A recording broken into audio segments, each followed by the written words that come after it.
Here's Fibber McGee and Molly.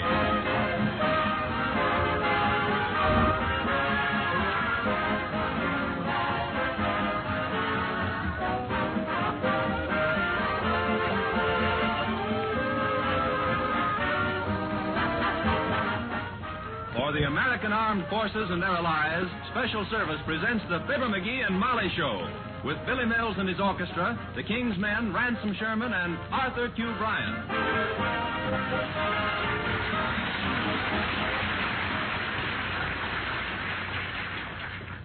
It's a wonderful and inspiring thing when a man and his wife can spend a quiet afternoon at home discussing the trend of the modern novel, current modes in impressionist art, post-war economics, and other such cultural topics. It's also fun just to sit and play gin rummy, like Fibber McGee and Molly.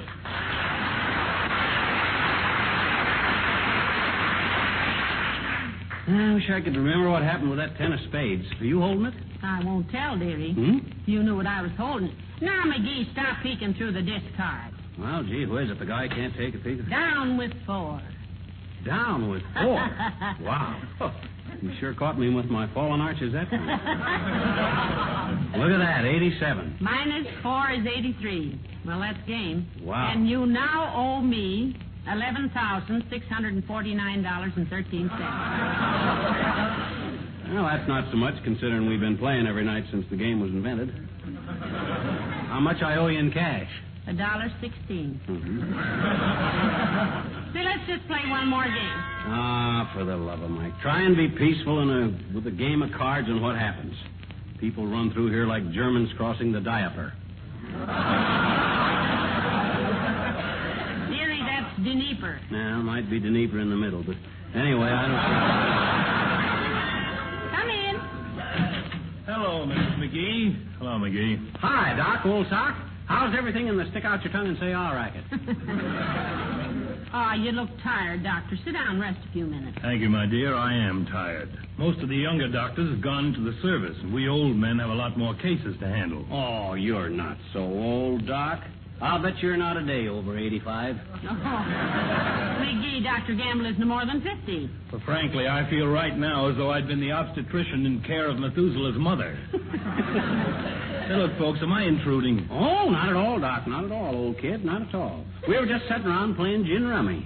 Care to take me on for a whirl? 10 cents a point? No, thanks. I don't like the way you play. You always manage to turn over at least 5 of your opponent's cards every time you deal. Just thought I'd stop in and rest a minute, Mrs. McGee. You sure do look bush, Doc. You're as beat out as a World Series bunt. Well, stop rubbing it. Stop rubbing it in, you little sadist. I know I'm tired, but I've still got more stamina in my left ear than you have in your whole pudgy little carcass. Oh, yeah. Don't throw that pudgy business at me, Doctor. Why, you haven't seen your toes since you quit wearing pins in your knickers. Now, McGee, stop arguing. Dr. Gamble isn't fat. Oh, no. He can't even touch his necktie without bending his knees. All right, McGee. I'm too weary to punch the bag with you today. Thanks for the hospitality, Mrs. McGee. I better run along home. Oh, don't be in a hurry, Doctor. Well, I'm not. In fact, I hate to go home. My house is in such a mess. Full of ants. Full of ants? Gee whiz, Doc, why don't you do something? Well, here we go again. Another call for Alice Darling. I'll get it, McGee. 79 Wistful Vista, Molly McGee speaking. Who? Dr. Gamble? Why, yes, he's right here. It's for you, Doctor. It's a man, and he's very excited. Yeah, they always are. Probably got a severe hangnail. Hello. Yes. All right, I'll be right over. Have plenty of boiling water and clean linen. Yes, right away. Sorry, folks, I got to be going. Oh. I am about to be master of ceremonies at the world premiere of another little taxpayer. Good day.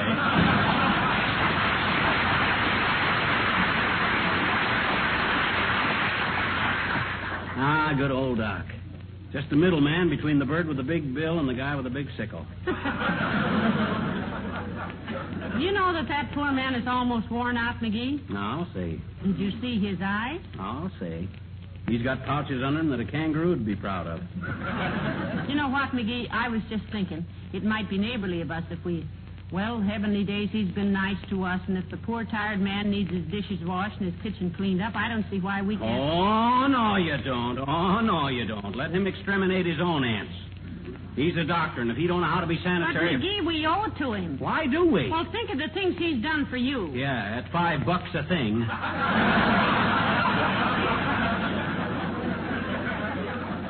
Well, now, not necessarily. He got your thumb out of that bowling ball, Yeah. and he fixed your eye the time he stuck the turkey leg in it. He gave you emergency treatment the time you broke your arm, showing more tubes how you could take your vest off without removing your coat. Yeah, but gee whiz, that's... Yeah, and who scoured the town to find you a rubber donut the time you sat on the Hornet at the Elks picnic? Yeah, I get all that, but gee whiz, that don't mean we got to barge into a guy's house and start exterminating stuff. Well, it does to me. Now, get your hat and we'll walk right over. Hello, Mrs. McGee. Hello, Mr. McGee. Hi, Al. Hello, Alice, dear. Were there any phone calls for me? Were there any phone calls for it? Are you kidding? Why, it's getting so every time I pass the telephone these days, the receiver jumps up and down on the hook. He crabs about it ringing all the time, Alice, but once it rings, Superman couldn't beat him to the phone. Give Alice her call, dearie. Okay. Harold called. Wants you to go to the Swing Shifters dance with him. Artie called. Wants you to go to the Swing Shifters dance with him. Cliff called. Wanted to know, could you go to the Swing Shifters dance with him? Gerald called up and wanted you to go to the Swing Shifters dance with him. Eddie called. What did he want? He didn't say. I think I'll go to the dance with Eddie. Gee, ain't that just like a woman? 5 guys call and ask you, do you want to go to the dance, so you got to go with the guy that don't ask you. Oh, but Mr. McGee, I like Eddie because he's so masterful. The way I first met Eddie was at a dance, and I was dancing with a boy, and Eddie came up with a great big knife in his hand and said, "May I cut in?" Oh, Eddie's really rugged. Are you going to work now, Alice? It's a little early, isn't it? Yes, but I'm going to stop at the hospital and see Jerome. He's one of my boyfriends that he had an accident on account of being too patriotic. Too patriotic? Yes. Jerome was riding in a convertible with a top down, and just as he drove under a viaduct, the car radio started playing the national anthem, and Jerome stood up. Oh, dear. Did it knock him out? Yes, but he climbed back in again.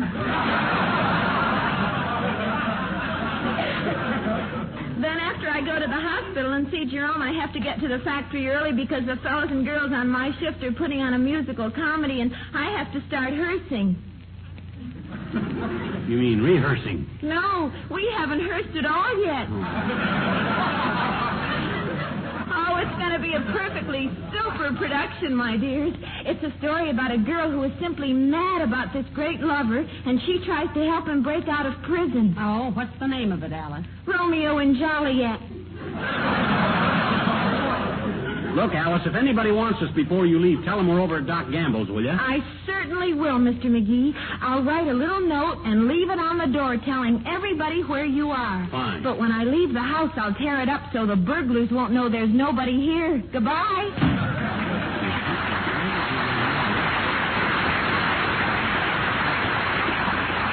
She'll write a note and leave it on the door, but when she leaves, she'll tear it up.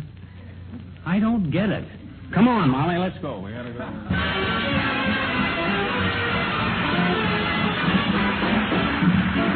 Billy Mills and the orchestra, and How Sweet You Are.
are we going to get into Dr. Gamble's house when we get there, McGee? The key's under the mat. How do you know? How do I know? Why, that's where practically everybody keeps the key.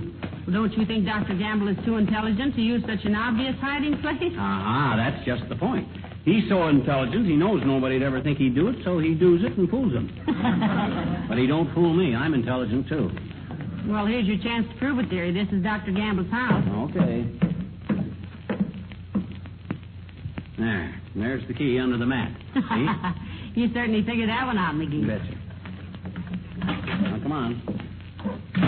Oh, my, what an attractive house, McGee. Look at that beautiful grandfather's clock by the stairway there. See any ants? Not yet, but the kitchen is probably where they are. Let's look out there, huh?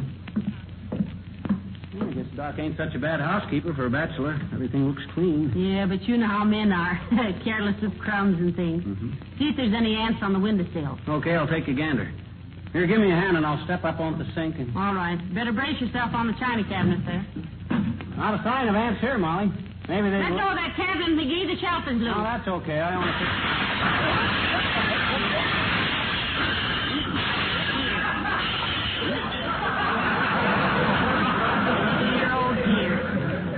We've broken every piece of china in the cabinet. Well, that's better than busting only half of it. I see an ant. Where? Right there on... Oh, no, it's just a little crumb of toast or something. Personally, I can't see anything in this light. Open the Venetian blind, dearie. Okay. Everything's stuck. Pull it harder.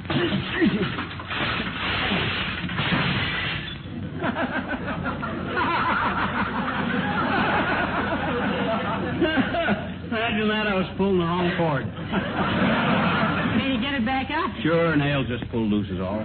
Hand me something to pound it back in with. That silver pitcher. No, you'll scratch it all up. So what? Silver pitcher's going to get scratched up sooner or later anyway. Thanks.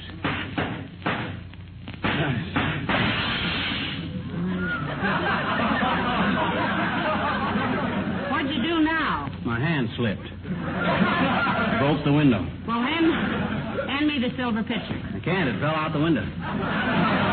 Hey, give me a towel or something to stuff in this hole. Otherwise, Doc will have ants, bees, birds, butterflies, and homing pigeons in here.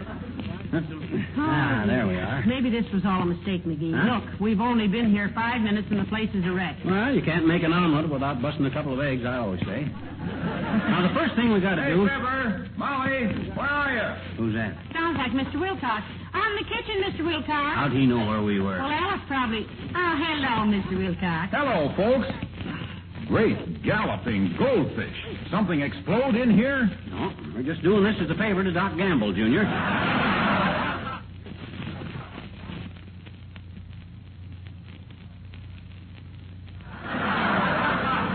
As a favor? Dr. Gamble said he had ants, Mr. Wilcox. Mm-hmm. Well, if he didn't, he will have when he sees this mess.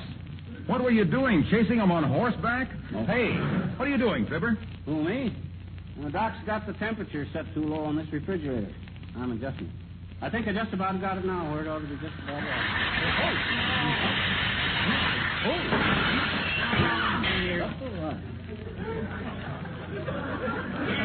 Boy, oh boy, oh boy, oh boy, oh boy, what a piece of junk that thing is.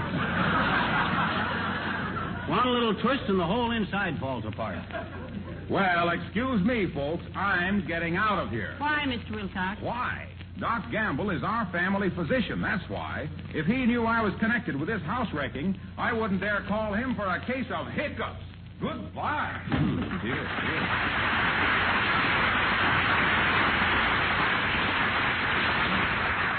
Sissy, scaredy cat. Well, it does look pretty bad in here, McGee. Smashed china, hole in the window, blind torn down, and the refrigerator broken. Now, this is terrible. No, I don't know. I think Doc will appreciate knowing how he got gypped on this house. Wonder how much he paid for this joint. Well, I wouldn't know, dearie. Hey, suppose I could tell by looking through his check stubs? What? They must be right in the desk there. McGee, you can't do that. People don't prowl through other people's private belongings like that. Ah, that's just an old superstition. I always says that Somebody's at the back door, McGee. if it's a fellow with ragged clothes and a long white beard, that's our laundry man. He's been missing for a long time. Come in. Hi, mister. Well, I'll be a... Hi, sis. What do you want? Nothing, I guess, mister. Uh-huh. I I just thought I'd come over and see what you were doing. What you doing? What you? Well, sis, I'll tell you. Dr. Gamble's having trouble with Aunt's little girl, so we thought we'd come over and see what we could do. Yeah, how did you know we were here? Well, that girl told me. You know, the one that lives at your house? Miss O'Brother. Miss what? Miss O'Brother. Anyway, that's what my daddy calls her. Huh? Every time he looks out the window and sees her go by, he says, there she goes, O'Brother.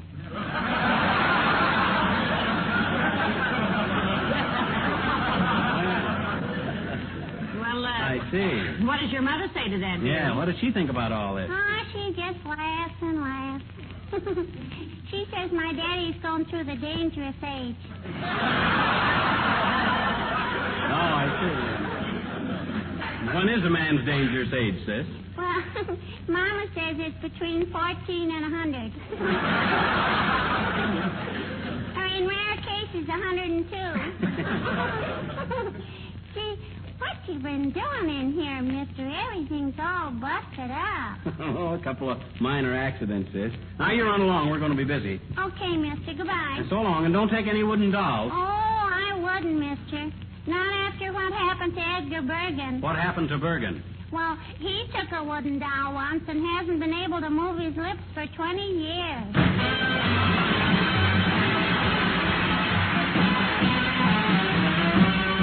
The King's Men sing Terry Botkin's new hit, Riding Herd on a Cloud.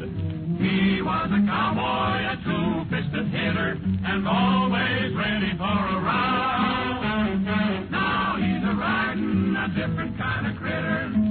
You ought to see him now. He's riding herd on a cloud tonight. Left his spurs and his saddle on the ranch with his cattle, and he's now in flight with a crew of hardy hustlers on the lookout for some rustlers that might be sneaking up on Uncle Sam. He's riding herd on a cloud tonight. Left his old ordinary kind of wide open prairie for a starry flight with a Brandon iron of thunder. He's a-riding out-gunning with his partner, Uncle Sam. Gave his horse something great for a course on how to saddle a plane and fly. Now he's in for the duration, yipping information with the cowboys of the sky.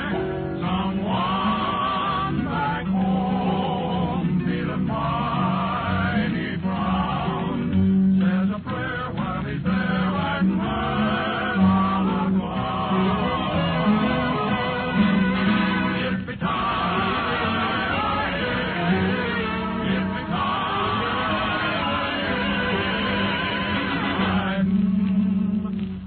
riding herd on a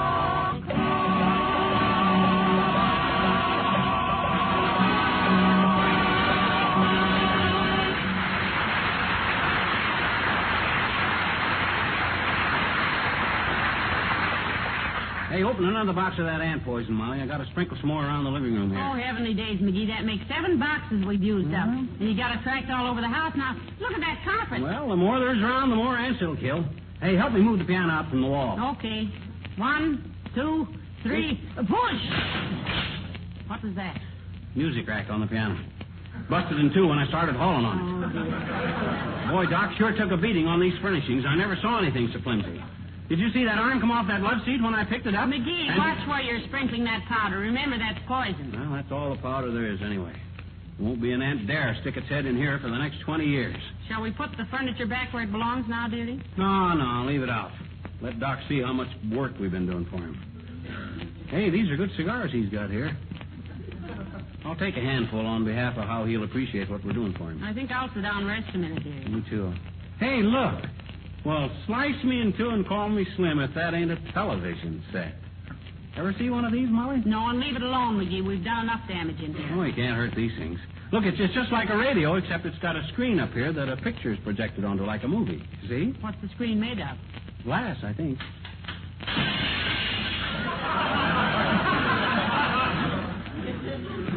Yep, glass.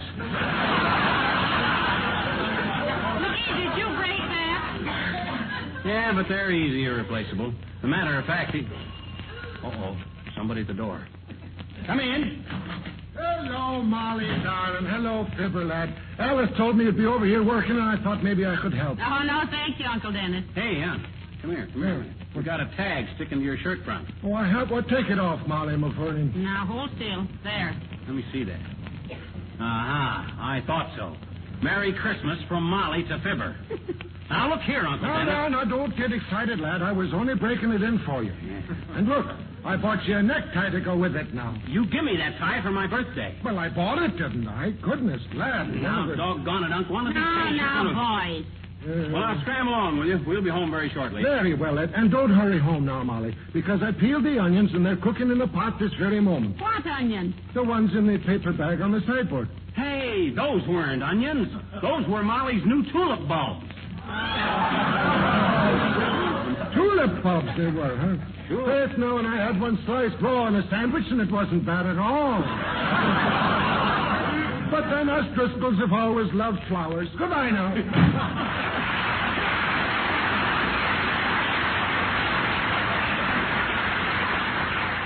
Well, McGee, it's getting late, and we've got to get this house straightened up.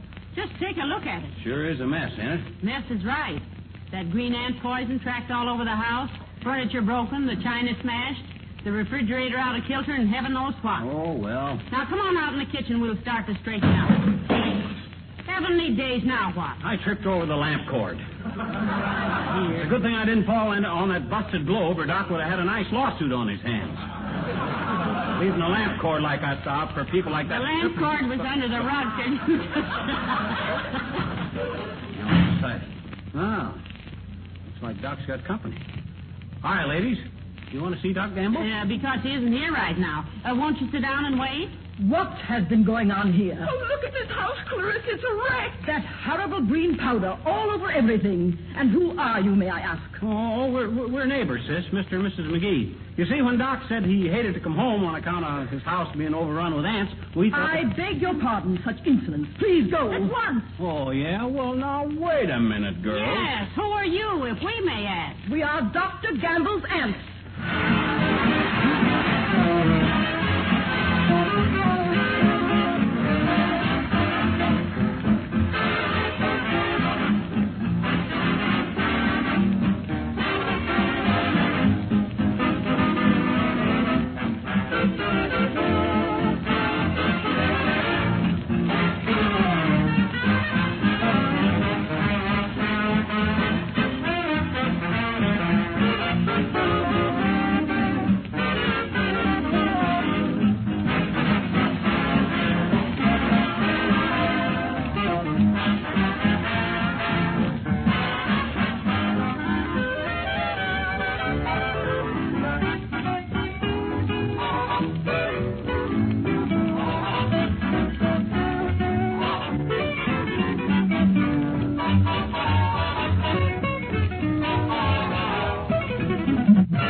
Uncle Dennis. He's ruined all my tulip bulbs. Yeah. Well, I just called the drugstore, and they haven't got any. Any what? Uncle poison. McGee, please. You're welcome. Good night. Good night, all.